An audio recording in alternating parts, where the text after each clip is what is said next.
Hello guys. तो आज हम शुरू करेंगे अपना chemical reaction and equation class 10th का लेक्चर नंबर 2।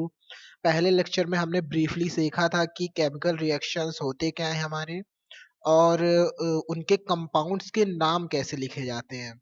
और क्योंकि अगर हमें कंपाउंड्स के नाम लिखने नहीं आएंगे तो हम केमिकल इक्वेशंस को बैलेंस नहीं कर पाएंगे। इसीलिए इस लेक्चर को देखने से पहले आप लेक्चर नंबर 1 जरूर देखिए, उसके बाद ही ये लेक्चर आपको अच्छे से समझ में आएगा।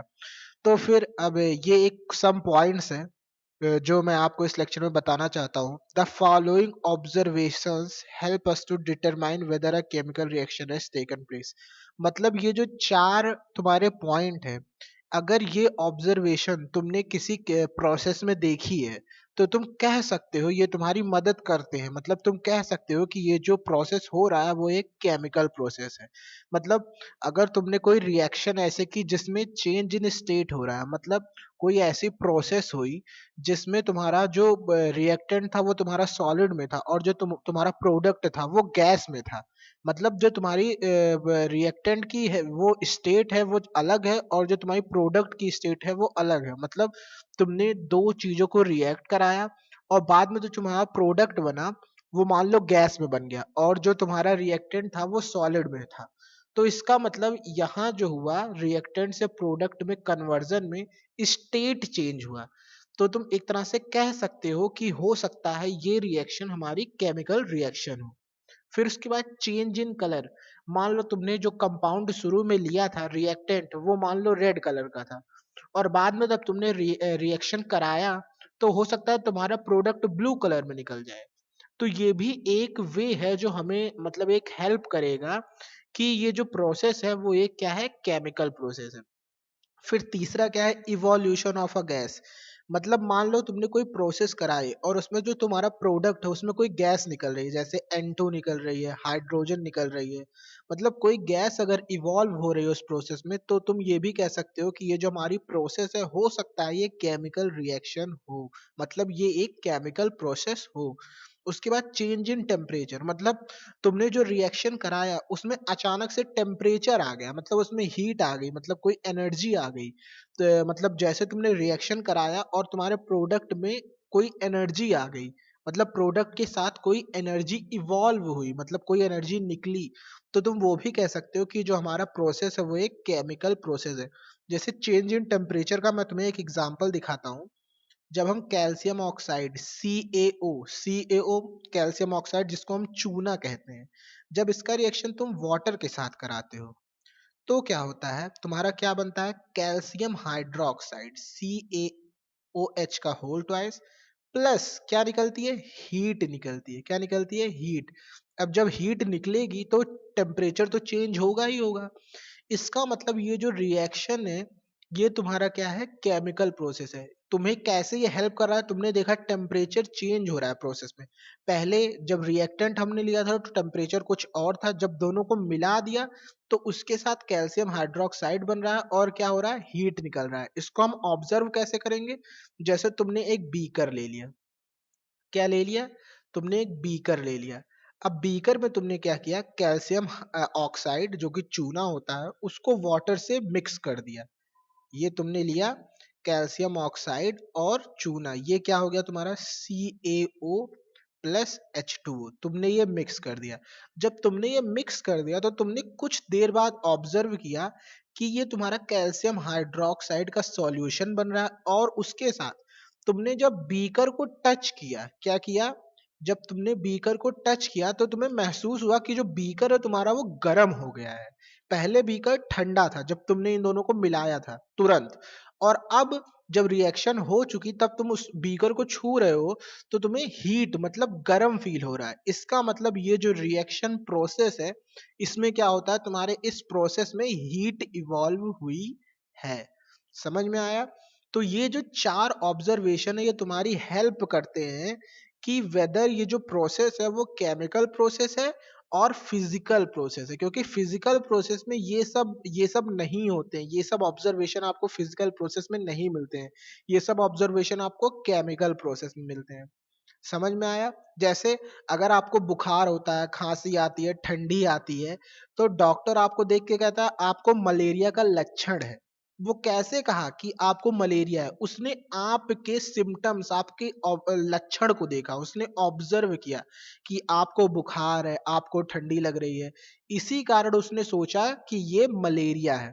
वैसे ही अगर किसी रिएक्शन में ये सारे सिम्पटम्स दिखते हैं, ये सारे लक्षण दिखते हैं, ये सब ऑब्जर्वेशंस दिखती हैं, तो आप कहीं ना कहीं ये सोच सकते हो ये जो प्रोसेस है हमारी वो क्या है, एक केमिकल प्रोसेस है। उसके बाद हम केमिकल इक्वेशन को लिखते कैसे हैं और उसको बैलेंस कैसे करते हैं।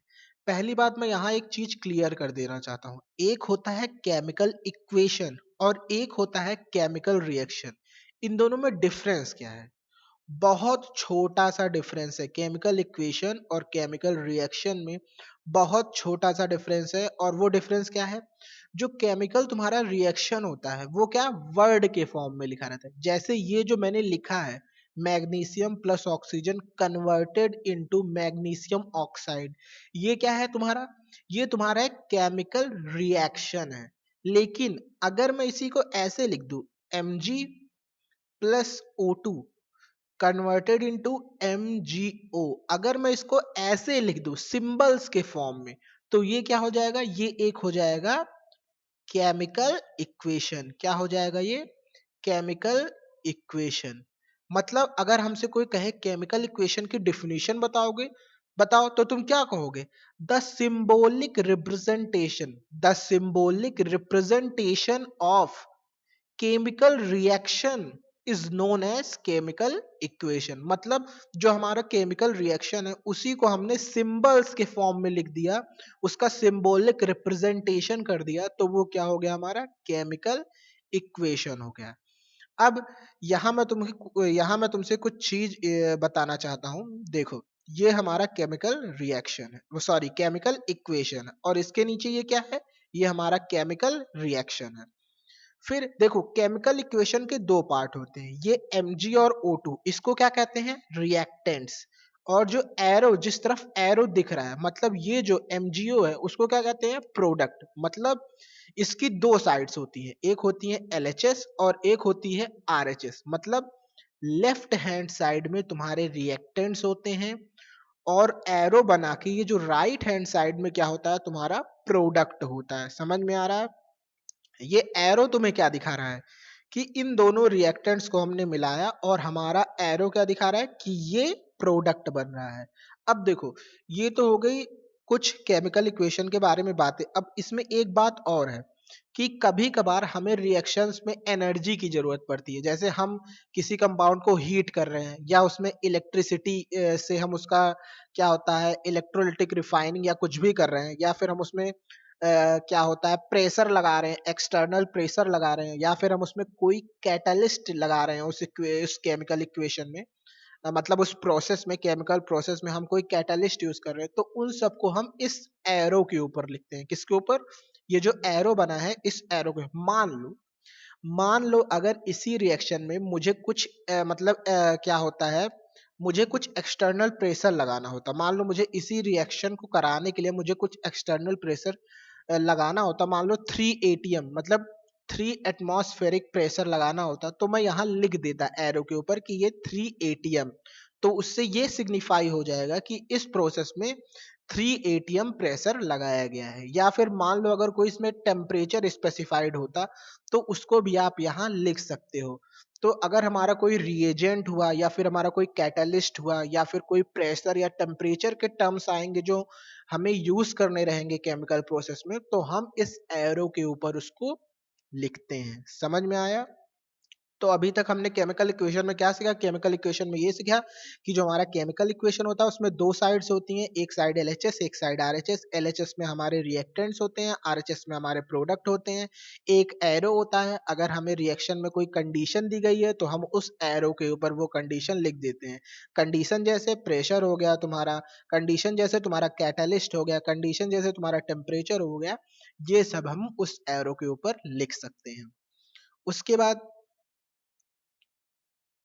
उसके बाद हम आते हैं कि ये जो ऊपर का हमारा ये था, देखो इसमें क्या हुआ, इस प्रोसेस में क्या हुआ कि हमने एक बर्नर लिया और मैग्नीशियम रिबन को उससे जला दिया। जला दिया। तो जब जला दिया तो मैग्नीशियम रिबन को हमने जलाया, तो जलाने के बाद क्या हुआ, मैग्नीशियम रिबन जल गया पूरी तरह से। और उसके बाद यहाँ क्या बचा, व्हाइट एस, मतलब तुम्हारी सफेद कलर की क्या हुई, तुम्हारी सफेद कलर की राख बची। समझ में आया, तुमने इसको जलाया और तुम्हारा सफेद कलर का राख बचा, और वो क्या है तुम्हारा मैग्नीशियम ऑक्साइड है। क्या है तुम्हारा मैग्नीशियम ऑक्साइड। और ये जो तुमने शुरू में लिया था Mg, और तुमने जो उसको बर्न किया वो किसके प्रेजेंस में, ऑक्सीजन। अरे कोई भी प्रोसेस जब बर्निंग की होती है तो उसमें क्या होता है, ऑक्सीजन के प्रेजेंस में वो बर्न होता है। तो इसीलिए इस रिएक्शंस को हम इस रिएक्शन को हमने कैसे लिखा, Mg plus O2 converted into MgO। समझ में आया। अब ये देखो, ये मैंने प्रोसेस लिखा है। अब बात आती है बैलेंस रिएक्शन और अनबैलेंस रिएक्शन की, या फिर स्केलेटल केमिकल इक्वेशन की, या फिर जैसे ये जो इक्वेशन है तुम्हारी Mg plus O2 converted into MgO, ये बताओ क्या ये बैलेंस इक्वेशन है कि नहीं। नहीं, ये बैलेंस इक्वेशन नहीं है। कैसे बैलेंस इक्वेशन, पहले बात हम जान लेते हैं कहते किसको। बैलेंस इक्वेशन उसे कहते हैं जिसमें जो हमारा मास ऑफ रिएक्टेंट हो वो क्या है, मास ऑफ प्रोडक्ट के बराबर हो। ये देखो, मास ऑफ प्रोडक्ट और मास ऑफ रिएक्टेंट दोनों आपस में बराबर हो। और मास बराबर कब होंगे, मास बराबर तब होंगे जब दोनों side equal number of atoms हो, मतलब हर एलिमेंट के इक्वल नंबर ऑफ एटम्स हो। जैसे यहाँ Mg का तो एक एटम है और इस साइड भी Mg का एक एटम है। यहाँ ऑक्सीजन का दो एटम है और यहाँ ऑक्सीजन का एक एटम है। तो क्या दोनों साइड ऑक्सीजन के एटम इक्वल हैं? नहीं इक्वल हैं। जब ऑक्सीजन के एटम्स इक्वल नहीं है दोनों तरफ, तो इनके क्या होंगे, मास भी इक्वल नहीं होंगे। मतलब जो रिएक्टेंट का मास होगा और जो प्रोडक्ट का मास होगा वो दोनों डिफरेंट होंगे। तो ये क्या हो जाएगा, ये तुम्हारा क्या हो जाएगा, अनबैलेंस्ड केमिकल इक्वेशन हो जाएगा। और इसी को हम कहते हैं स्केलेटल केमिकल इक्वेशन। मतलब the chemical equation in which mass of reactant is not equal to the mass of product, such chemical equation is called skeletal chemical equation। फिर मतलब अगर मास ऑफ रिएक्टेंट तुम्हारा मास ऑफ प्रोडक्ट के बराबर नहीं है तो हमारा स्केलेटल केमिकल इक्वेशन होगा, और अगर मास of reactant mass of product के बराबर होगा तो हमारा बैलेंस्ड केमिकल इक्वेशन होगा। अब जैसे ये देख लो, यही ऊपर वाला इक्वेशन हमने बैलेंस कर दिया। ये अभी हम सीखेंगे कि बैलेंस किया कैसे जाता है, उसको भी हम सीखेंगे। लेकिन अभी हम एग्जाम्पल देख रहे हैं। जैसे 2Mg plus O2 converted into 2MgO। अब यहाँ देखो, यहाँ Mg के तुम्हारे दो एटम है और यहाँ 2 टाइम्स MgO है। मतलब यहाँ भी Mg के दो एटम है क्योंकि 2 से इसका मल्टीप्लाई हो गया है। यहाँ ऑक्सीजन के दो एटम है और यहाँ भी दो एटम है क्योंकि 2 से इस MgO का मल्टीप्लाई हो गया है। इसका मतलब ऑक्सीजन जो है वो तुम्हारा 2 टाइम्स है। तो मतलब यहाँ Mg दो, यहाँ भी दो Mg, यहाँ ऑक्सीजन दो और यहाँ भी दो ऑक्सीजन। इसका मतलब है जो तुम्हारा मास ऑफ प्रोडक्ट है, मास ऑफ प्रोडक्ट और मास ऑफ रिएक्टेंट दोनों इक्वल है। इसलिए ये जो रिएक्शन है या फिर ये जो इक्वेशन है वो तुम्हारी क्या है, बैलेंस्ड है। समझ में आई। अच्छा, किसी ने पूछा भाई ये बैलेंस तुम कर क्यों रहे इक्वेशन को, क्या ऐसी तुम्हारी मतलब क्या ऐसी बात हो गई कि तुम इस इक्वेशन को बैलेंस कर रहे हो। तो हम लोगों ने क्लास 9th में एक लॉ पढ़ा है। कौन सा लॉ पढ़ा है, law of conservation of mass. कौन सा लॉ पढ़ा है, law of conservation of mass. ये लॉ कहता क्या है, ये लॉ ये कहता है कि मास can neither be created nor be destroyed. मतलब हम मास को ना ही क्रिएट कर सकते हैं ना डिस्ट्रॉय कर सकते हैं। ये हमेशा एक कंजर्व रहेगा, मतलब ये कांस्टेंट रहेगा। अगर तुमने 10 ग्राम लिया तो ये बाद में भी 10 ही ग्राम रहेगा। फॉर एग्जाम्पल, इसका मतलब जो तुमने मास रिएक्टेंट का लिया, पूरी प्रोसेस हो जाए तो जो प्रोडक्ट बना उसका भी मास वही होना चाहिए।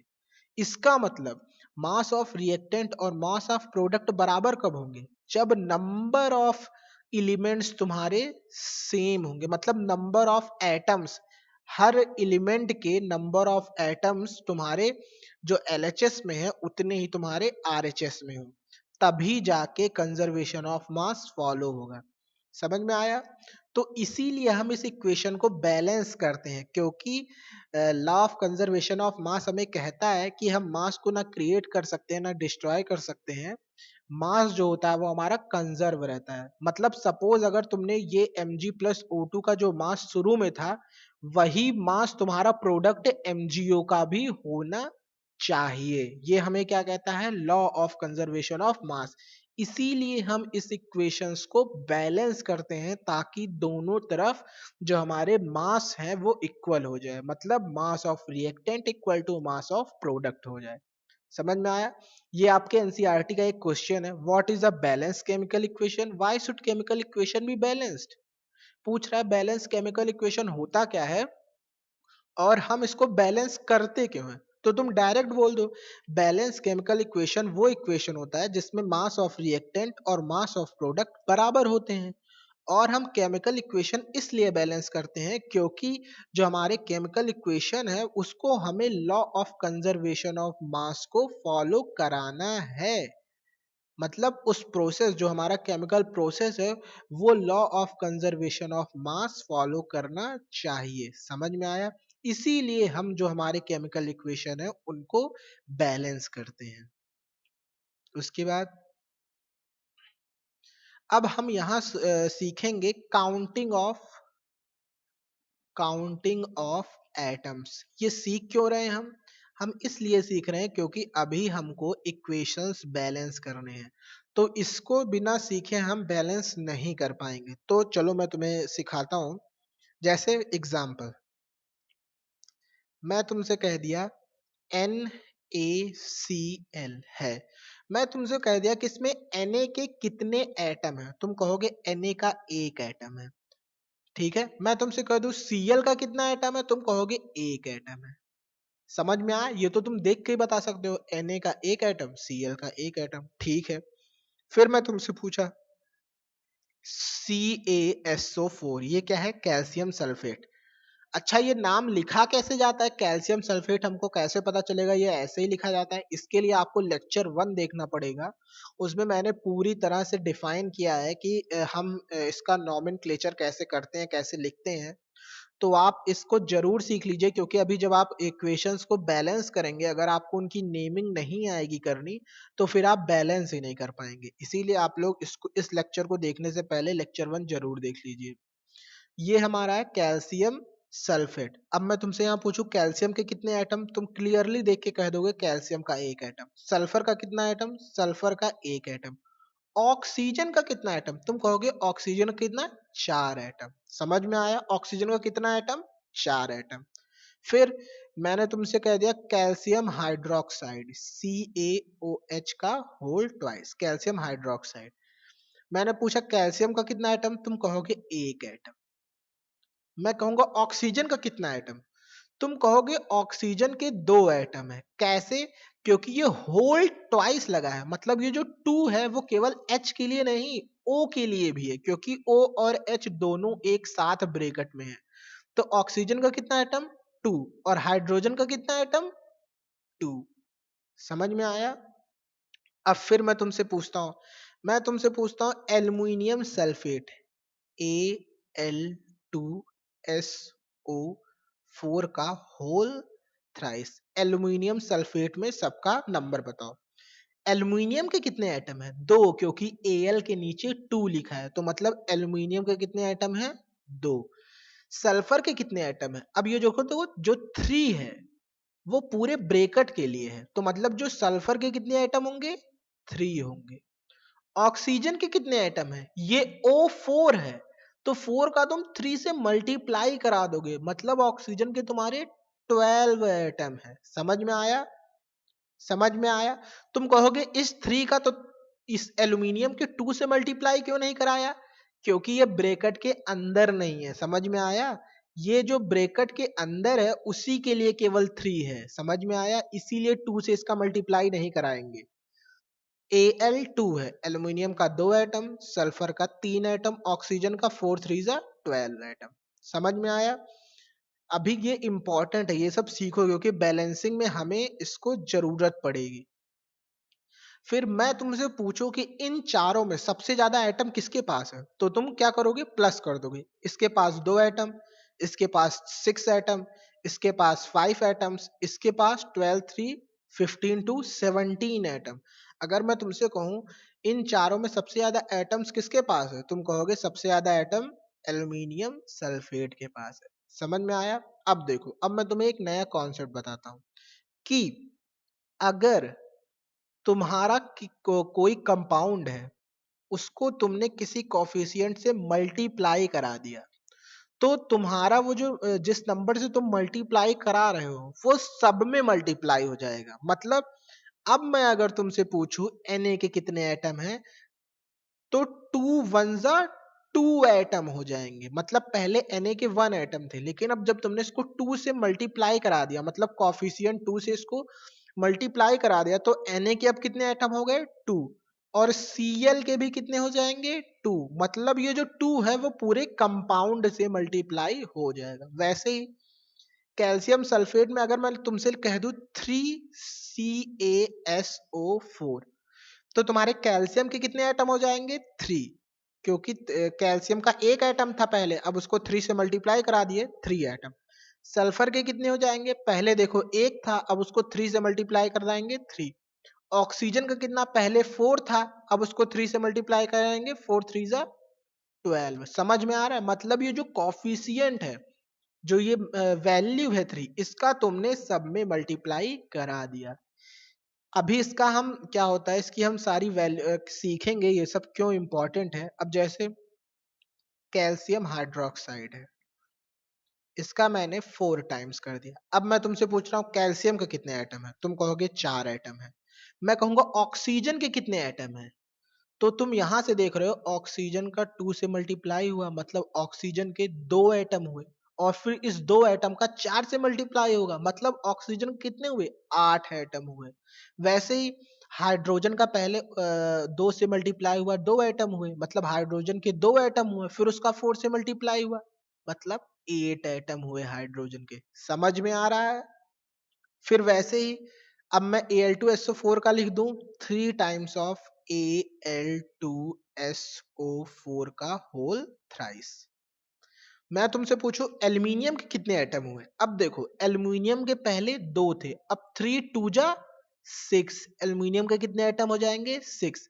सल्फर के कितने एटम हो जाएंगे, पहले सल्फर का क्या था, 3 एटम था। ऊपर वाला देखो ना, सल्फर का कितना एटम था, 3। अब उसका 3 से मल्टीप्लाई करा देंगे, 9 एटम हो जाएगा। वैसे ही ऑक्सीजन का पहले कितना एटम था, 4 3 जा 12।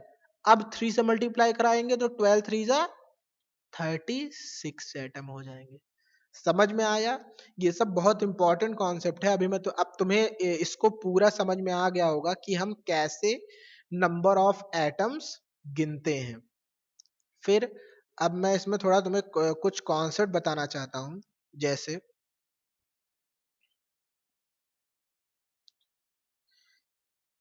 जैसे मैंने लिखा CaOH का होल ट्वाइस। अब मैं तुमसे इसमें पूछ रहा हूं OH जिसको हाइड्रोक्साइड कहते हैं, मैं तुमसे पूछ रहा हूं हाइड्रोक्साइड कितने हैं। मैं तुमसे किसी पर्टिकुलर एलिमेंट्स का नंबर नहीं पूछ रहा हूं, मैं तुमसे पूछ रहा हूं हाइड्रोक्साइड कितने हैं, OH कितने हैं। तुम कहोगे OH कितने हैं, 2 है। समझ में आया? और कैल्शियम कितना है, 1 है। फिर मैं तुमसे कह दूं Al2SO4 का होल थ्राइस। मैं तुमसे कह रहा हूं एल्यूमिनियम कितना है, तुम कहोगे 2 एल्यूमिनियम है। और मैं तुमसे पूछ रहा हूँ सल्फेट कितना है, मतलब SO4 कितना है, तुम कहोगे 3 है। मैं तुमसे अब सल्फर का नंबर नहीं पूछ रहा हूँ, ना ऑक्सीजन के एटम्स का नंबर पूछ रहा हूँ।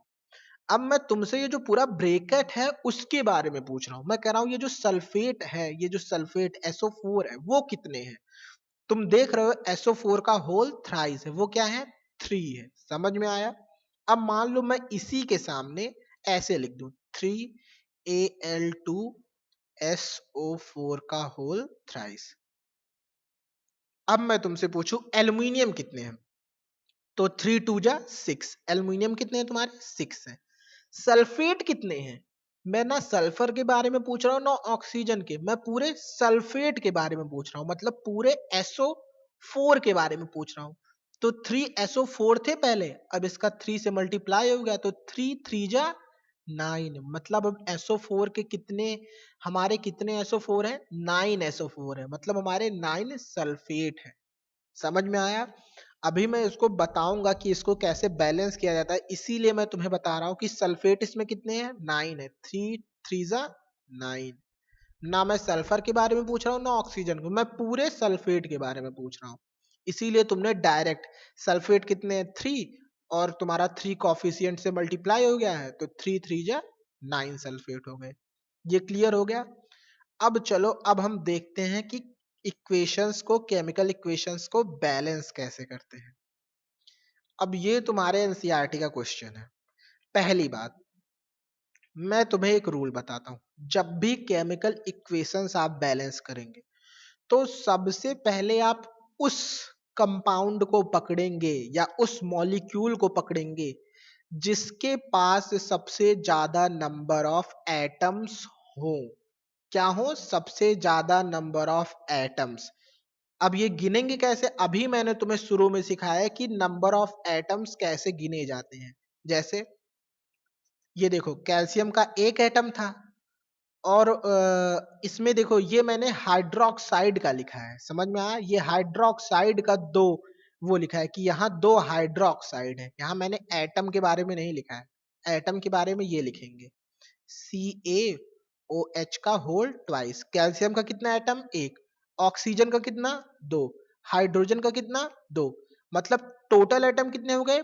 5। समझ में आया? ऐसे नंबर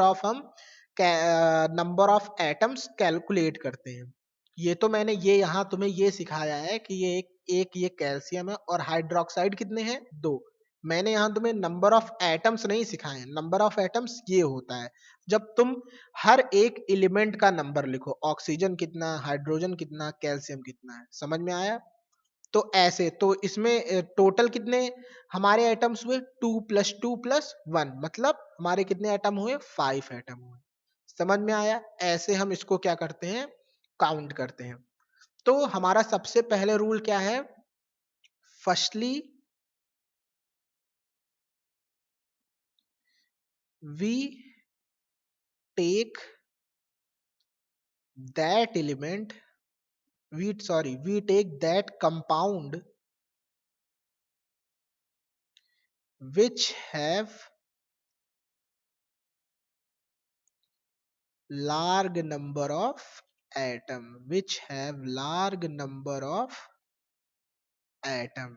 अच्छा, ये कहीं भी हो सकता है, मतलब ये रिएक्टेंट में भी हो सकता है, ये प्रोडक्ट में भी हो सकता है, इस पे कोई रोक नहीं है। आप चाहे रिएक्टेंट से वो ले सकते हो, चाहे प्रोडक्ट से, मतलब जहां सबसे ज्यादा नंबर ऑफ एटम मिल जाएगा कंपाउंड, उसी तरफ का आप ले लोगे। मान लो रिएक्टेंट में कोई ऐसा रिएक्टेंट है जिसमें सबसे ज्यादा नंबर ऑफ एटम है, तो आप रिएक्टेंट को ले लोगे। और मान लो अगर प्रोडक्ट में होता तो आप प्रोडक्ट को ले लेते हो। अगर मान लो बराबर हो गए, मतलब हर कंपाउंड या किसी में कंपाउंड, दो कंपाउंड में बराबर हो गए, तो आप उसको तो आप किसी को भी ले सकते हो, मतलब आप किसी को भी लेके बैलेंस कर सकते हो। अभी समझ में नहीं आ रहा होगा, अभी मैं तुम्हें समझाऊंगा कैसे किया जाता है। समझ में आया? फॉर एग्जाम्पल, हम पहला एग्जाम्पल लेते हैं।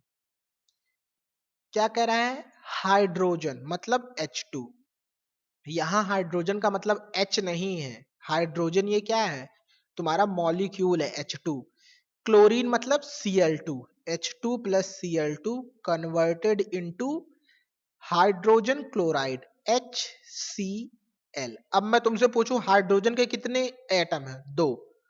इस क्लोरीन के कितने एटम है? दो। और इसमें कितने एटम है? हाइड्रोजन का एक एटम और क्लोरीन का एक एटम, इसमें भी दो एटम है, मतलब तीनों में दो एटम है। जब तीनों में दो दो दो एटम है तो तुम किसी को भी लेके बैलेंस कर सकते हो। तो चलो हम हाइड्रोजन को ले लेते हैं, तो हम हाइड्रोजन को बैलेंस करते हैं। तो अब तुम देख रहे हो यहाँ हाइड्रोजन कितना है? दो हाइड्रोजन है। और यहाँ कितना है? एक। अब इस एक को दो कैसे बनाओगे? इसको टू से मल्टीप्लाई करा दो। अब टू से मल्टीप्लाई करा दोगे तो देखो इधर भी दो हाइड्रोजन और इधर भी दो हाइड्रोजन, हाइड्रोजन तो बैलेंस हो गया। अब यहां देखो, ध्यान से देखो, यहां क्लोरीन दो और यहां भी तो क्लोरीन 2 है, ये जो 2 तुमने H से मल्टीप्लाई किया है वो तो पूरे HCl के लिए वैलिड होगा। मतलब ये जो 2 होगा, ये जो 2 होगा, ये क्लोरीन से भी तो मल्टीप्लाई हो जाएगा। मतलब यहाँ 2 क्लोरीन था तो यहाँ भी 2 क्लोरीन हो गया। समझ में आया? यहां देखो तुमने केवल हाइड्रोजन को बैलेंस किया और जो तुम्हारा क्लोरीन है वो ऑटोमेटिक बैलेंस हो गया। इधर भी 2 हाइड्रोजन, इधर भी 2 हाइड्रोजन, इधर 2 क्लोरीन और इधर भी 2 टाइम्स ऑफ क्लोरीन। समझ में आया? ये तुम्हारा इक्वेशन बैलेंस हो गया। क्वेश्चन नंबर 1 तुम्हारा कंप्लीट हो गया। फिर क्वेश्चन नंबर 2 करते हैं। क्वेश्चन नंबर हम 2 करते हैं। बैरियम क्लोराइड लिखा कैसे जाता है, कैसे पता चलेगा? इसके लिए लेक्चर 1 देखो। बिना लेक्चर 1 देखे तुम इन सब का नेमिंग ही नहीं लिख पाओगे और याद कितना करोगे, बहुत है। इसीलिए आप एक बार वो लेक्चर देख लीजिए, आपको पूरा समझ में आ जाएगा। बैरियम क्लोराइड मतलब BaCl2, बैरियम क्लोराइड। इसका रिएक्शन क्या हो गया? एल्यूमिनियम सल्फेट Al2SO4 का होल थ्राइस। घबराओ मत, ये आसान बहुत होते हैं, एक बार प्रैक्टिस हो जाएगी तो बहुत अच्छे से कर ले जाओगे। Barium sulphate BaSO4 plus aluminium chloride plus AlCl3। तो मैंने तुम्हें रूल बताया था, सबसे पहले उस कंपाउंड को पकड़ोगे जिसमें सबसे ज्यादा नंबर ऑफ एटम हो। तो BaCl2 में कितने एटम है? Ba का 1 और क्लोरीन का 2, मतलब इसमें 3 एटम है। इसमें कितने हैं? एल्यूमिनियम का 2, सल्फर का 3 और ऑक्सीजन का 12। समझ रहे हो ना? 4 3 12 और सल्फर का 3 और एल्यूमिनियम का 2। तो 2 3 5 और 5 और 12 17। मतलब एल्यूमिनियम सल्फेट में तुम्हारे कितने एटम है? 17, मतलब 17 एटम है। BaSO4 में कितने एटम है? Ba का 1, सल्फर का 1 और ऑक्सीजन का 4। 4 1 1, मतलब 6 एटम्स है तुम्हारे। फिर AlCl3 में कितने एटम है? Al में 1, Cl में 3, मतलब 4 एटम है।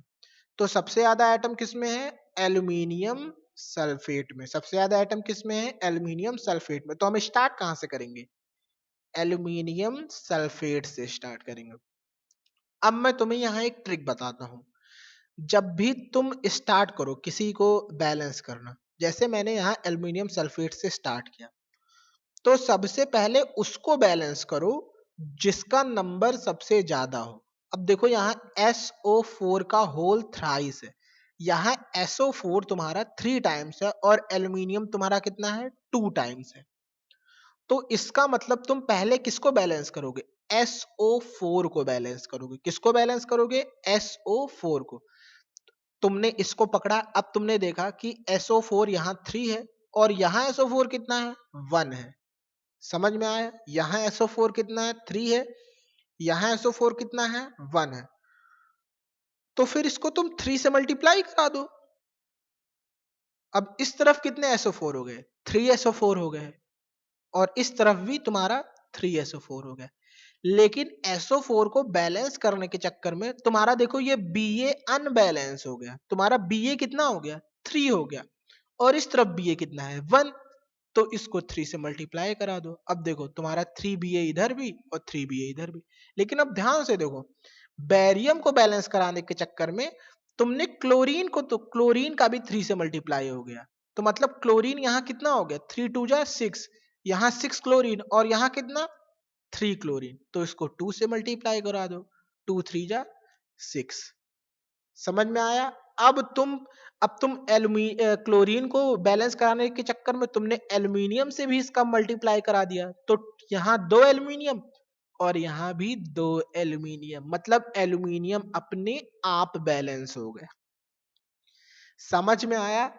इस प्रोसेस में देखा तुमने? अभी तुमको हो सकता है थोड़ा कम समझ में आया हो, लेकिन ध्यान से देखो, पहले जिस चीज को हम बैलेंस करेंगे उसको बैलेंस करने के बाद किसी दूसरे पे उसका इफेक्ट पड़ेगा, जिसके ऊपर उसका इफेक्ट पड़ेगा फिर उसको बैलेंस करेंगे। समझ में आया? अभी फिर से मैं इसी इक्वेशन को फिर से तुम्हें बैलेंस करके दिखाता हूं। फिर से देखो, फिर से इस इक्वेशन को बैलेंस करता हूं। क्या है? Barium chloride BaCl2, aluminium sulphate Al2SO4 का whole thrice converted into barium sulphate BaSO4 plus aluminium chloride AlCl3। समझ में आया? अब देखो, ये एल्यूमिनियम सल्फेट है, इसको हम सबसे पहले बैलेंस करेंगे। क्यों? क्योंकि इसके पास सबसे ज्यादा नंबर ऑफ एटम है। तो उसको पकड़ लेंगे और उसमें भी उसको बैलेंस करेंगे जिसका सबसे ज्यादा नंबर ऑफ वो हो, मतलब सबसे ज्यादा नंबर हो। जैसे एल्युमिनियम सल्फेट में सबसे ज्यादा SO4 है, SO4 3 टाइम्स है और एल्युमिनियम 2 टाइम्स है। तो पहले हम एल्युमिनियम को ना बैलेंस करके SO4 को बैलेंस करेंगे। तो SO4 को बैलेंस करने के लिए हमने इसको स्टार्ट किया। SO4 यहाँ कितना है? 3, और यहाँ SO4 कितना है? 1। तो इसको 3 से हमें मल्टीप्लाई कराना होगा। अब यहाँ 3SO4, यहाँ भी 3SO4। अब ये कहेगा भाई तुम SO4 तुम तो बैलेंस हो गए, लेकिन मैं Ba तुम्हारे साथ मैं भी पिस गया, तुमने तो मुझे 3 टाइम्स कर दिया। तुम तो अपना तो बैलेंस हो गए, बैलेंस होके निकल लिए और हमको तो फंसा गए, हमको 3 से मल्टीप्लाई करा दिए। अब हम भी बैलेंस होंगे तो Ba क्या कहेगा? चलो ठीक है, तुम SO4 तुम तो बैलेंस हो गए, अब हम चलो बैलेंस होते हैं। तो यहाँ क्या है? यहाँ Ba, यहाँ 3Ba है, और यहाँ कितना है? यहाँ 1Ba है। तो इसको 3 से मल्टीप्लाई करो। यहाँ भी 3Ba, यहाँ भी 3Ba। अब यहाँ 3Ba तो हो गया। अब देखो, अब ये Ba तो बैलेंस हो गया। अब ये Ba जो, अब ये Cl2 कहेगा कि भाई Ba तुम तो बैलेंस हो गए और हमको फंसा दिए, क्योंकि 3 का मल्टीप्लाई तो हमसे भी हुआ है। तो अब यहाँ 3 2 जा 6 क्लोरीन है, और यहाँ कितना है? 3 क्लोरीन है। तो इसको 2 से मल्टीप्लाई करा दो। 2 3 जा 6 क्लोरीन और 3 2 जा 6 क्लोरीन। क्लोरीन क्लोरीन बैलेंस हो गया। जब क्लोरीन क्लोरीन बैलेंस हो गया, अब ये एल्यूमिनियम कहेगा भाई तुम तो बैलेंस हो गए क्लोरीन, लेकिन हम तो एल्यूमिनियम है, 2 का मल्टीप्लाई तो हमसे भी हुआ है। तो यहाँ 2 एल्यूमिनियम। अरे भैया, यहाँ भी तो 2 एल्यूमिनियम है, एल्यूमिनियम तो अपने आप बैलेंस हो गया। समझ में आया ये process?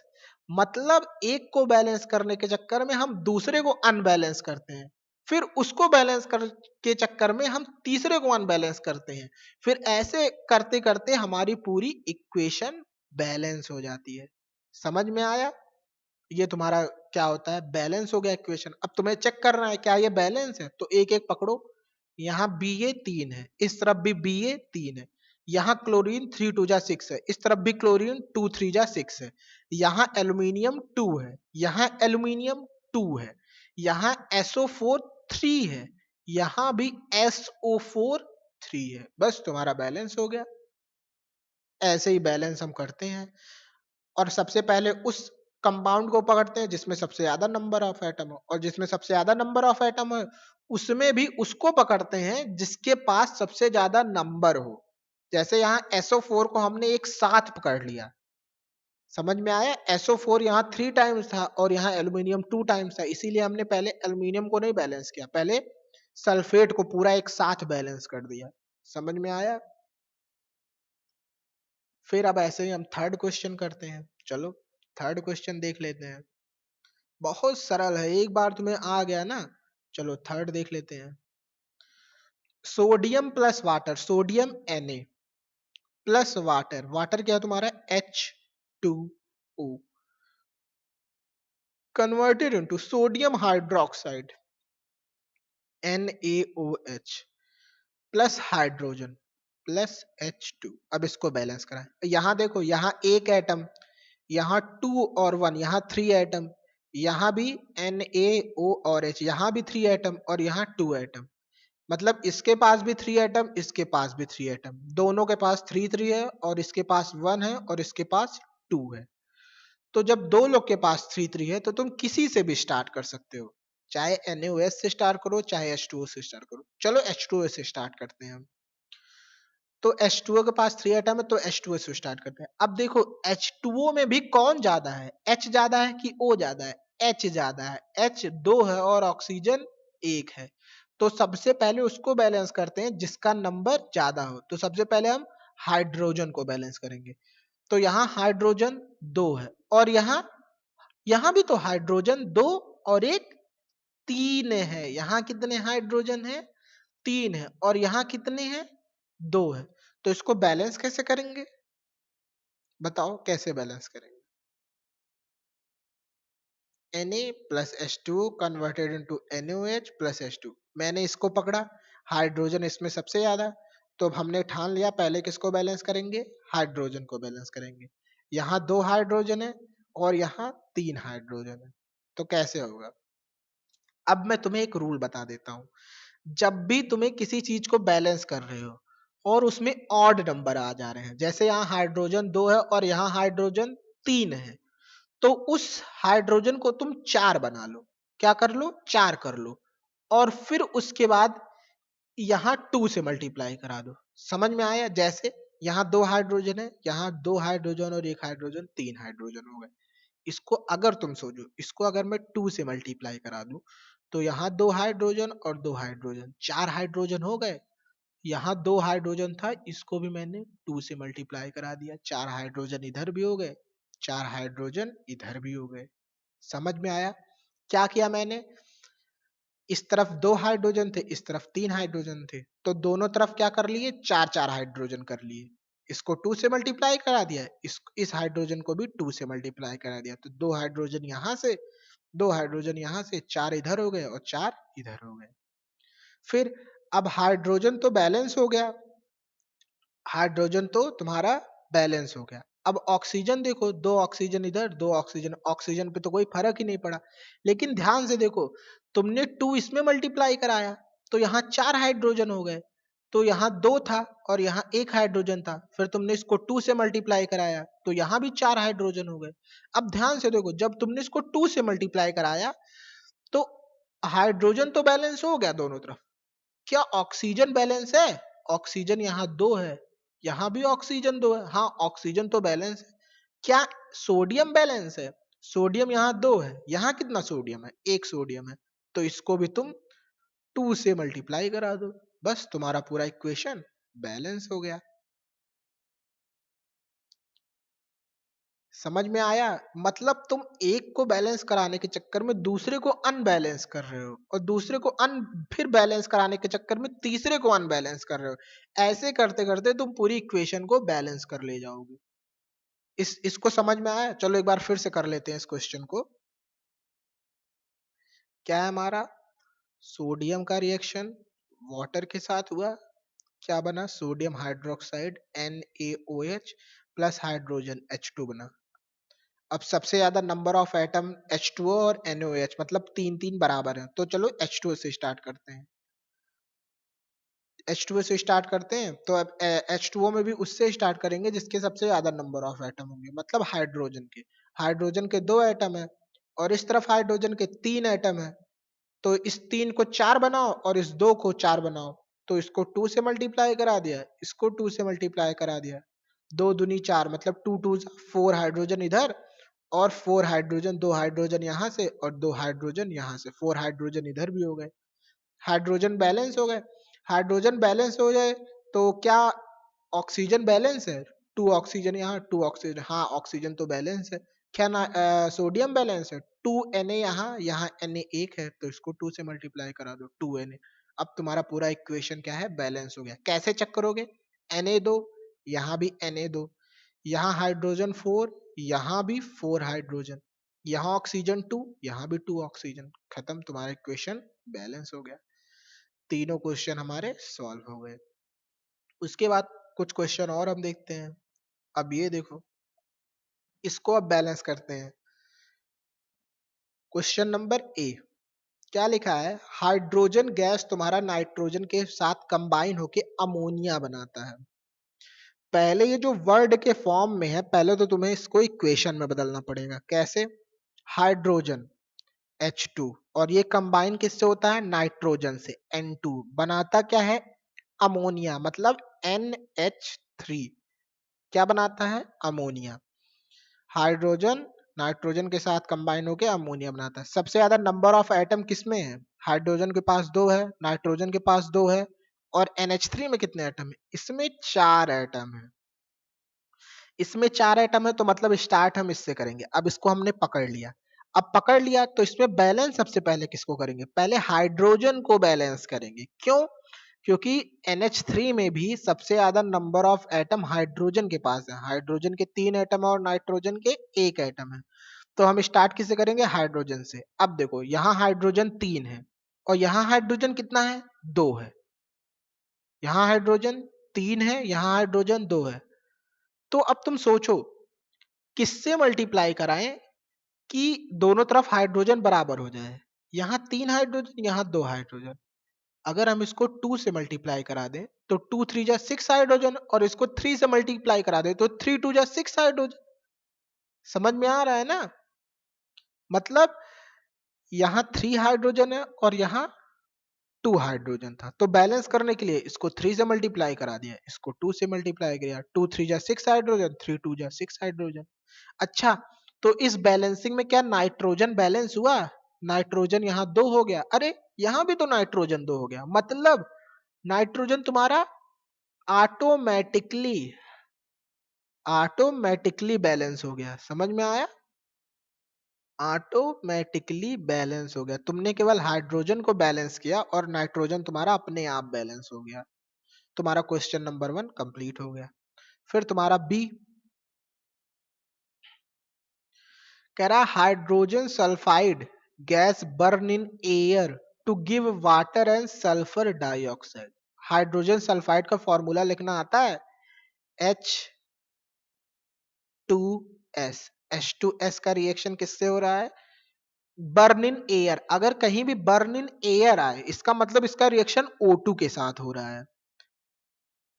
Converted into give water and sulphur dioxide. Water मतलब H2O और सल्फर डाइऑक्साइड मतलब SO2। अब सबसे ज्यादा नंबर ऑफ एटम किसके पास है? यहाँ भी 3 एटम, यहाँ 2 एटम, यहाँ भी 3 एटम, यहाँ भी 3 एटम।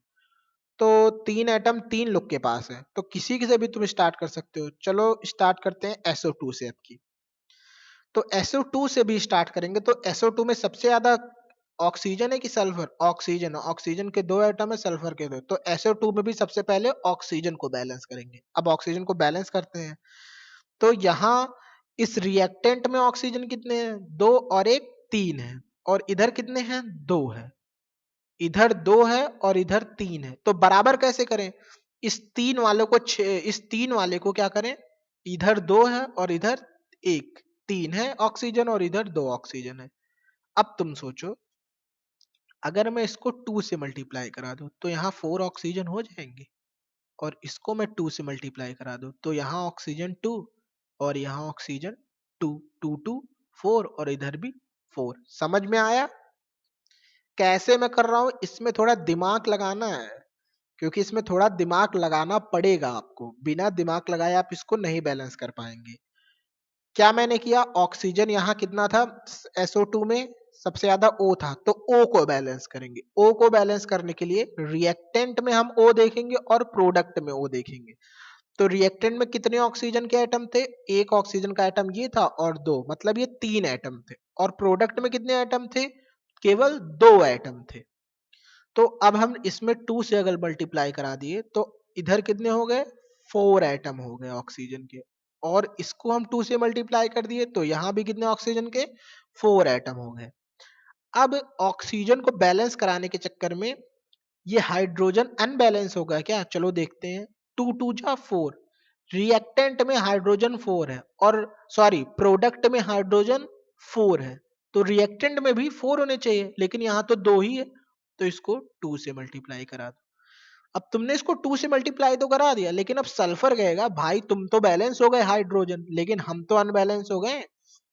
तो यहाँ कितना है? 2 सल्फर है। कितना है? 2 सल्फर है। और यहाँ कितना है? 1 सल्फर है। तो इसको 2 से मल्टीप्लाई करा दे क्या? 2 से मल्टीप्लाई करा दे क्या? बताओ। तो अब ये भी कितना हो गया? 2 सल्फर हो गया। अब यहां एक नई बात आ गई कि सल्फर तुम तो बैलेंस हो गए, लेकिन अब ऑक्सीजन कितना हो गया? ये 2 2 जा 4 ऑक्सीजन, और यहाँ 2 6 ऑक्सीजन हो गया। कितना ऑक्सीजन हो गया? 6। और इधर कितना है? 4। कितना है? 2 2 जा 4 ऑक्सीजन है। तो 6 कैसे करेंगे? इस 2 को 3 बना दो भैया, कुछ गलती हो जाएगी क्या? बैलेंस हो गया तुम्हारा। देखे, हमने शुरू में जो मिस्टेक हुई थी उसको बाद में वो अपने आप तुम सही कर लोगे। समझ में आया? अब देखो ये पूरी इक्वेशन तुम्हारी बैलेंस है। फिर से मैं तुमको एक बार इसको बताता हूं, फिर से बताता हूं। देखो क्या है, H2S है, इसका रिएक्शन O2 के साथ हो रहा है तुम्हारा,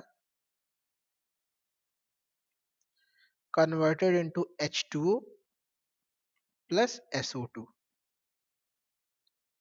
सबसे पहले मान लो मैंने इस SO2 को पकड़ लिया। किसको पकड़ लिया? SO2 में। SO2 में सबसे ज्यादा क्या है? ऑक्सीजन है। सबसे ज्यादा ऑक्सीजन है तो पहले ऑक्सीजन को बैलेंस करेंगे। तो प्रोडक्ट में कितने ऑक्सीजन है? 3 है। रिएक्टेंट में कितने हैं? 2 है। तो इधर 2 है, इधर 3 है, तो क्या करें? अगर मैं इसको 2 से मल्टीप्लाई करा दूं तो इधर 4 हो जाएंगे, और इसको भी 2 से मल्टीप्लाई करा दें तो इधर भी 4 हो जाएंगे। ऑक्सीजन तो बैलेंस दोनों साइड। अब ऑक्सीजन बैलेंस हो गया, क्या हाइड्रोजन बैलेंस है? यहाँ हाइड्रोजन 4 है और यहाँ 2 है, तो यहाँ 2 से मल्टीप्लाई करा दो। यहाँ 4 हो गए हाइड्रोजन, यहाँ भी 4 हो गए हाइड्रोजन। अब ये कहेगा भाई हाइड्रोजन तुम तो बैलेंस हो गए, लेकिन सल्फर मुझे तो अनबैलेंस कर दिए। यहाँ 2 सल्फर है और यहाँ 1 सल्फर है, तो यहाँ 2 से मल्टीप्लाई करा दो। यहाँ 2 सल्फर हो गया, यहाँ भी 2 सल्फर हो गया। अब ध्यान से देखो, सल्फर को बैलेंस करने के चक्कर में फिर से ऑक्सीजन अनबैलेंस हो गया। जो हमने शुरू में ऑक्सीजन बैलेंस किया था फिर से वो अनबैलेंस हो गया। तो यहाँ ऑक्सीजन कितने हैं? 2 2 जा 4 और 2 6 ऑक्सीजन हो गए रिएक्टेंट में, और प्रोडक्ट वो सॉरी प्रोडक्ट में तुम्हारे 6 ऑक्सीजन हो गए, और रिएक्टेंट में तुम्हारे 2 2 जा केवल 4 ऑक्सीजन है। तो रिएक्टेंट में भी तो 6 करना है, तो 6 करने के लिए इस 2 को 3 बना दो, इस 2 को 3 बना दो, बस हो गया। 3 2 जा 6, और इधर 2 ऑक्सीजन और इधर 4 ऑक्सीजन, मतलब 6 इधर भी 6 इधर भी, तुम्हारा पूरा इक्वेशन बैलेंस हो गया।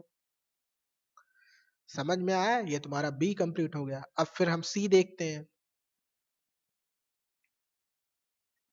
कुछ कुछ क्वेश्चंस बहुत अच्छे हैं, कुछ कुछ एकदम बहुत एकदम लोअर क्वालिटी के हैं, उसको तो तुरंत बैलेंस कर लोगे। सी देखते हैं। Barium chloride react with aluminium sulphate, BaCl2 का रिएक्शन एल्यूमिनियम सल्फेट Al2SO4 का होल थ्राइस से होता है, converted into aluminium chloride, give precipitate of barium sulphate BaSO4।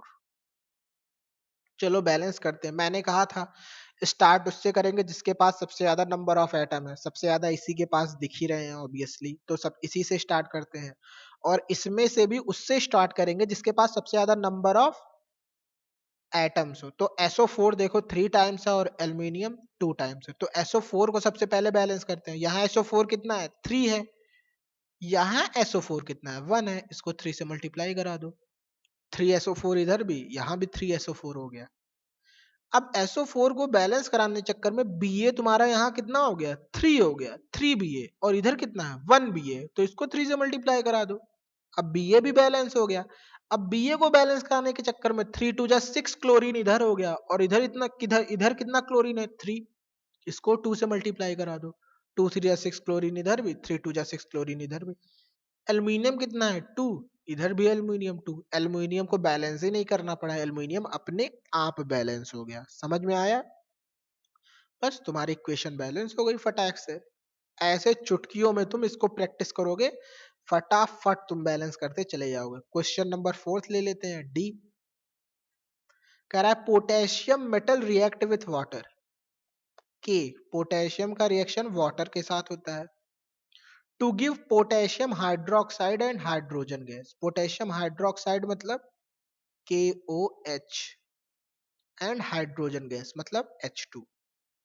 ये इक्वेशन बन गई। इसको बैलेंस करो। इसके पास 3 एटम, इसके पास भी 3 एटम, इसके पास 2 एटम, इसके पास 1 एटम, तो किसी से भी 3 3 दोनों लोग के पास पास बराबर है, तो किसी से भी स्टार्ट करते हैं। मान लो KOH से स्टार्ट किए। KOH में H सब तो बराबर है, K भी बराबर है, K भी एक है, O भी एक है, H भी एक है, तो बैलेंस किसको करें? चलो के को बैलेंस करते हैं। भाई के इधर भी एक है, इधर भी एक, के तो बैलेंस ही है, तो कोई जरूरत ही नहीं। ऑक्सीजन को बैलेंस करें, ऑक्सीजन इधर एक, इधर भी ऑक्सीजन एक, तो ऑक्सीजन को भी बैलेंस करने की जरूरत नहीं। हाइड्रोजन को बैलेंस करते हैं। यहाँ हाइड्रोजन कितना है रिएक्टेंट में? 3, सॉरी प्रोडक्ट में कितना है? 3, रिएक्टेंट में कितना है? 2। अब ध्यान से सुनो, अगर इस हाइड्रोजन को मैं इधर में 2 से मल्टीप्लाई करा दूं तो 2 हाइड्रोजन इधर और 2 हाइड्रोजन इधर, 4 हाइड्रोजन हो जाएंगे। और इस H2 को मैं 2 से मल्टीप्लाई करा दूं तो 4 हाइड्रोजन इधर भी हो जाएंगे। समझ में आया? अब 4 हाइड्रोजन तो हो गए इधर, तो फिर हम ऑक्सीजन को अब देखें। ऑक्सीजन इधर 2, इधर भी कितने? 2 ऑक्सीजन। लेकिन ध्यान से देखो, यहाँ के 2 है और यहाँ के 1 है, इसको 2 से मल्टीप्लाई करो। 2 के इधर, 2 के इधर, 2 ऑक्सीजन इधर, 2 ऑक्सीजन इधर, 2 2 जा 4 हाइड्रोजन इधर, 2 हाइड्रोजन इधर और 2 हाइड्रोजन इधर, मतलब 4 हाइड्रोजन इधर भी है। मतलब तुम्हारा इक्वेशन बैलेंस है, खत्म कहानी। समझ में आया? ऐसे ऐसे धीरे धीरे तुम सारे इक्वेशंस को बैलेंस करते चले जाओगे, तुम्हारा सारा क्वेश्चन कंप्लीट हो गया। उसके बाद और कुछ क्वेश्चन, इसको बैलेंस करना है, चलो फट से बैलेंस कर लेते हैं। HNO3 प्लस CaOH का whole twice converted into CaNO3 का होल ट्वाइस प्लस H2O। वो तो ऑब्वियसली तुमको दिख ही रहा है, सबसे ज्यादा एटम इसी में है। तो सबसे ज्यादा एटम इसी में है, तो इसमें सबसे ज्यादा नंबर कितना है? कैल्शियम 1 है और NO3 2 है। तो सबसे पहले NO3 को बैलेंस करते हैं। यहाँ NO3 2 है और यहाँ NO3 कितना है? 1 है, तो इसको 2 से मल्टीप्लाई करा दिए, तो यहाँ 2 NO3 हो गया, यहाँ भी 2 NO3 तो बैलेंस हो गया। अब ये कहेगा हाइड्रोजन, भाई NO3 तुम तो बैलेंस हो गए, हम तो 2 टाइम्स हम भी मल्टीप्लाई हो गए। तो इधर 2 हाइड्रोजन और इधर 2 हाइड्रोजन, मतलब रिएक्टेंट में 4 हाइड्रोजन और प्रोडक्ट में केवल 2 हाइड्रोजन, इसको 2 से मल्टीप्लाई करा दें। इस इधर भी 4 हाइड्रोजन हो गए और इधर भी 4 हाइड्रोजन हो गए। समझ में आया? इधर भी 4 हाइड्रोजन, इधर भी 4। अब इसका तुमने 2 से मल्टीप्लाई कराया तो ये भी 4 हाइड्रोजन हो गया। अब ऑक्सीजन को देख लो, तो यहाँ 2 ऑक्सीजन और 3 2 जा 6, 3 2 जा 6 और 2 8 ऑक्सीजन हो गए। इधर 3 2 जा 6 और 2 8 ऑक्सीजन हो गए। इधर एक कैल्शियम इधर, मतलब ये तुम्हारी इक्वेशन बैलेंस हो गई। समझ में आया? अच्छा तुम ये डिसाइड कैसे कराओगे कि इसको बैलेंस करना है फिर इसको बैलेंस करना है? अरे जिसको तुमने बैलेंस किया उसके कारण कोई ना कोई अनबैलेंस हो रहा है। मतलब जैसे मैंने यहाँ NO3 को बैलेंस कराने के लिए इधर 2 से मल्टीप्लाई कराया, उसके कारण हाइड्रोजन अनबैलेंस हो गया, तो उसके बाद मैं हाइड्रोजन को बैलेंस करूंगा। अब हाइड्रोजन को जब बैलेंस कराया, अब हाइड्रोजन को बैलेंस करूंगा तो केवल इसमें से नहीं हाइड्रोजन को बैलेंस करूंगा, पूरे रिएक्टेंट के हाइड्रोजन को प्रोडक्ट के हाइड्रोजन से बैलेंस करूंगा। ये चीज ध्यान रखना। समझ में आया? तो यहाँ हाइड्रोजन को मैंने बैलेंस कर दिया। अब जब हाइड्रोजन को बैलेंस कर दिया तो ऑक्सीजन को देखा, तो क्या ऑक्सीजन बैलेंस है? हाँ भाई, ऑक्सीजन इधर भी 8 है और इधर भी 8 है। 3 2 जा 6 और 2 8 और इधर 2 ऑक्सीजन और 3 2 जा 6 6 2 8, जो ऑक्सीजन भी बैलेंस है। फिर इसके बाद कैल्शियम देखा, कैल्शियम भी बैलेंस है, सब बैलेंस है, मतलब ये इक्वेशन पूरी बैलेंस है तुम्हारी। समझ में आया? अब फिर दूसरा देख लेते हैं, बी पार्ट देख लेते हैं। NaOH plus H2SO4 converted into Na2SO4 plus H2O। समझ में आया? इसको भी देख लेते हैं।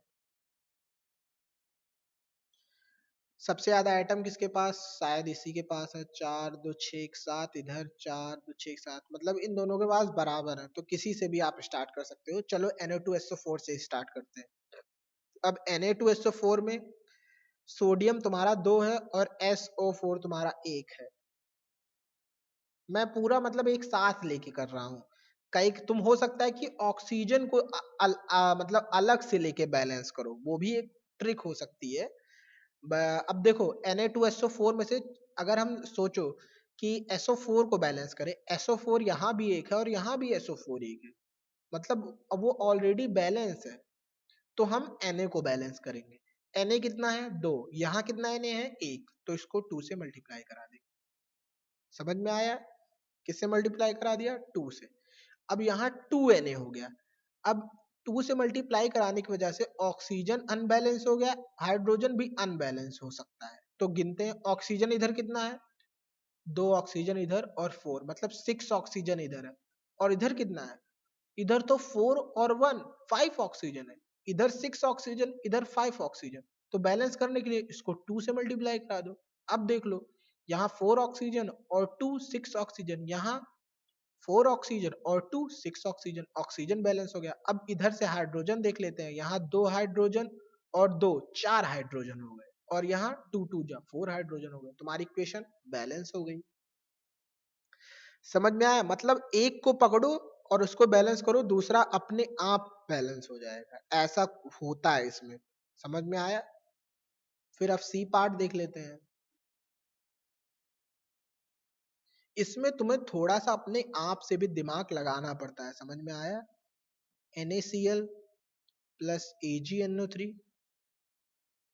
converted into AgCl plus NaNO3।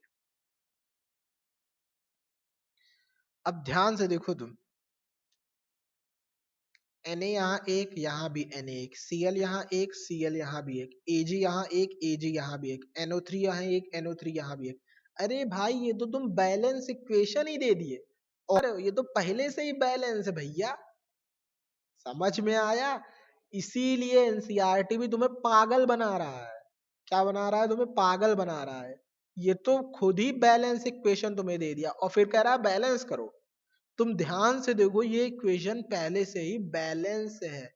यहाँ Na1, यहाँ Na1, यहाँ Cl1, यहाँ Cl1, यहाँ Ag1, यहाँ Ag1, यहाँ NO31 और यहाँ NO31। समझ में आया? तुम्हारा हो गया अपने आप। ये मतलब तुम्हें बैलेंस इक्वेशन ही दी थी और कह रहा था बैलेंस करो। ठीक है, फिर question number 4 D. BaCl2 plus H2SO4 converted into BaSO4 plus HCl। अब सबसे ज्यादा एटम किसके पास है? 4 1 5 1 6 इधर, 2 3 7, मतलब सबसे ज्यादा H2SO4 के पास है। तो H2SO4 में भी सबसे ज्यादा किसके पास है? हाइड्रोजन का 2 है और SO4 का 1 है, क्योंकि SO4 देखो बैलेंस है अपने आप, इधर भी एक SO4 है, इधर भी एक SO4 है। तो हाइड्रोजन को बैलेंस करेंगे, हाइड्रोजन इधर 2 है, इधर हाइड्रोजन 1 है, इसको 2 से मल्टीप्लाई करा दिया। अब हाइड्रोजन तो बैलेंस हो गया, उसके चक्कर में Cl 2 हो गया। जब Cl 2 हो गया तो इधर भी Cl 2 है, Cl भी मतलब बैलेंस हो गया। अब ध्यान से देखो, क्या सब बैलेंस हो गया? हाँ भैया सब बैलेंस हो गया। Ba1, यहाँ भी Ba1, यहाँ Cl2, यहाँ भी Cl2, यहाँ हाइड्रोजन 2, यहाँ भी हाइड्रोजन 2, यहाँ SO4 1, यहाँ भी SO4 1। बैलेंस हो गया तुम्हारा, कहानी खत्म, सब कुछ खत्म। समझ में आया? ऐसे करोगे तो तुम्हारे सारे, तुम सब कुछ सही कर ले जाओगे। उसके बाद हम फिर नेक्स्ट पे चलते हैं।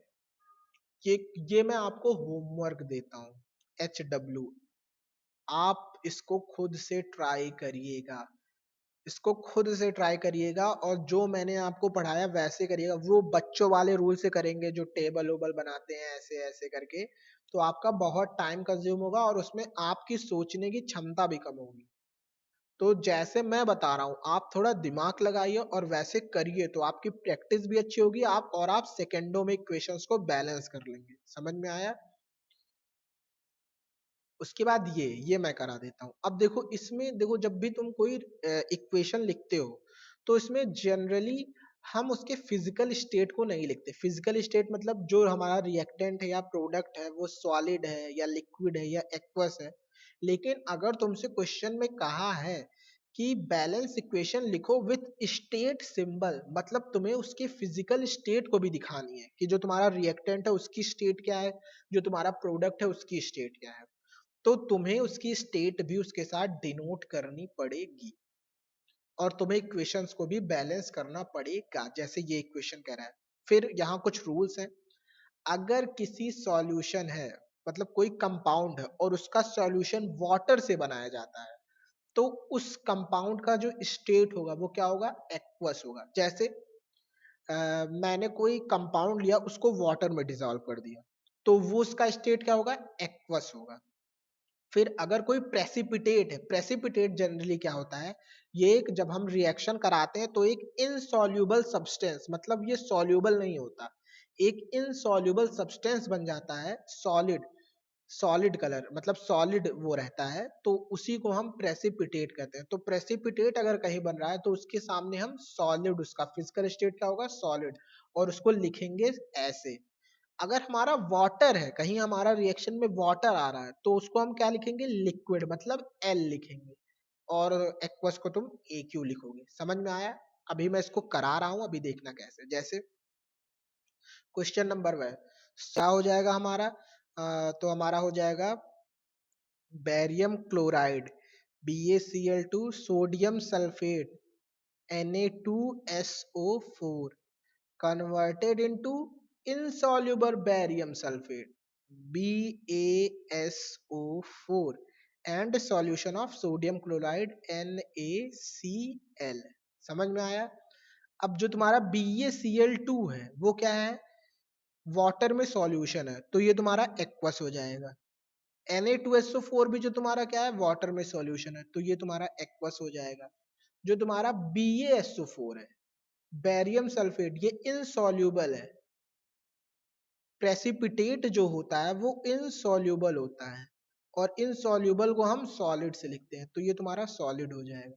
और NaCl ये तो वाटर में ही बनेगा, क्योंकि ये देख रहे हो ये सॉल्यूशन ऑफ सोडियम क्लोराइड है, तो ऑब्वियस बात है इसमें वाटर यूज किया जाता है, तो वाटर यूज किया गया था, तो ये भी एक्वस होगा। बस ये तुम्हारा इक्वेशन बन गया। अब इसको बैलेंस कर लो। बी सबसे पहले किसको उठाएंगे, Na2SO4 को उठाते हैं, क्योंकि इसमें सबसे ज्यादा आइटम है। सबसे ज्यादा आइटम इधर SO4 एक है, इधर भी SO4 एक है, तो SO4 तो बैलेंस है, तो सोडियम को उठाते हैं। सोडियम इधर 2 है, इधर एक सोडियम है, इसको 2 से मल्टीप्लाई करा दिए। अब यहाँ 2 सोडियम हो गया, तो यहाँ 2 क्लोरीन, मतलब क्लोरीन 2 हो गया, और इधर भी क्लोरीन 2 हो गया, इधर भी एक, मतलब बस बैलेंस है। देख लो, देख लो भाई, बैलेंस है। Ba एक इधर, इधर भी Ba1, इधर Cl2, मतलब इधर 2 Cl, इधर भी 2 Cl, इधर सोडियम 2, इधर भी 2 सोडियम, इधर SO4 एक, इधर भी SO4 एक। हो गया सॉल्व तुम्हारा क्वेश्चन। समझ में आया? क्वेश्चन नंबर 1 तुम्हारा सॉल्व। एक बार मैं तुम्हें बता देता हूँ कि स्टेट को हम लिखते कैसे हैं। अगर तुम्हारा जो सॉल्यूशन है वो वाटर, मतलब कोई कंपाउंड तुम्हारा वाटर में मिलाया जा रहा है, तो वो जो तुम्हारा सॉल्यूशन होगा उसको तुम एक्वस AQ के फॉर्म में लिखोगे। अगर तुम्हारा कोई सॉल्यूशन उसमें इन, मतलब कोई तुम्हारा रिएक्शन हो रहा है, उसमें तुम्हारा जो सब्सटेंस है वो प्रेसिपिटेट या कोई इनसॉल्यूबल सब्सटेंस बन रहा है, तो हम उसको सॉलिड से डिटरमाइन, सॉलिड से लिखते हैं उसको। समझ में आया? और अगर तुम्हारा वाटर लिखा है तो उसको तुम डायरेक्ट लिक्विड L से डिनोट कर देते हो। फिर हम सेकंड लेते हैं। सेकंड हमारा क्या है, sodium hydroxide solution NaOH solution किस में है, वाटर में। अगर वाटर में कोई सॉल्यूशन होता है उसको हम एक्वस से डिनोट करते हैं, AQ लिख दिया। Plus react with hydrochloric acid HCl solution in water, ये भी वाटर में है, तो ये भी एक्वस हो जाएगा। टू प्रोड्यूस, प्रोड्यूस क्या करता है, sodium chloride solution NaCl solution. अब ये जो सॉल्यूशन प्रोड्यूस होगा ये ऑब्वियस वाटर में ही प्रोड्यूस होगा, क्योंकि हमने वाटर लिया था इधर, तो ये क्या हो जाएगा, ये भी तुम्हारा एक्वस हो जाएगा। प्लस क्या बन रहा है, water, sodium chloride solution and water, तुम्हारा वाटर बन रहा है H2O। और मैंने तुम्हें बताया था कि अगर कहीं वाटर आए तो उसको लिक्विड से लिखोगे L। ये तुम्हारे सारे फिजिकल स्टेट्स हो गए। अब इसको बैलेंस करते हैं। तो सबसे ज्यादा नंबर किसका है, HCl में 2, NaOH में 3 है, NaCl में 2 एटम है, H2O में 3, किसी को भी NaOH से शुरू करते हैं, NaOH में 3 है। तो NaOH में भी किसको, Na1, इधर भी Na1, ऑक्सीजन इधर एक, इधर भी ऑक्सीजन एक, हाइड्रोजन इधर 2 और हाइड्रोजन इधर 2। समझ में आया? फिर मतलब ये रिएक्शन बैलेंस है क्या पहले से? सोडियम एक, सोडियम एक, क्लोरीन एक, क्लोरीन एक, हाइड्रोजन दो, हाइड्रोजन दो, ऑक्सीजन एक, ऑक्सीजन। अरे भैया ये तो तुम्हें बैलेंस इक्वेशन दे दिया है। क्या दे दिया है? बैलेंस इक्वेशन दे दिया है। तुम्हें इसको बैलेंस ही नहीं करना पड़ेगा, तुम्हें क्या है, ये बैलेंस इक्वेशन दे दिया है। तुम चाहे देख लो, इधर सोडियम एक, इधर भी सोडियम एक, इधर ऑक्सीजन एक, इधर ऑक्सीजन एक, इधर हाइड्रोजन एक और दो, इधर हाइड्रोजन दो, इधर भी हाइड्रोजन दो, इधर क्लोरीन एक, इधर भी क्लोरीन एक। तुम्हारा इक्वेशन बैलेंस है। बस खत्म। तो ऐसे ही आप लोग पढ़ते रहिए। ये इस चैप्टर में जो मैंने आपको होमवर्क दिया उसकी प्रैक्टिस करिए अच्छे से। फिर मिलते हैं नेक्स्ट चैप्टर में, तब तक खेलते रहिए, कूदते रहिए, पढ़ते रहिए।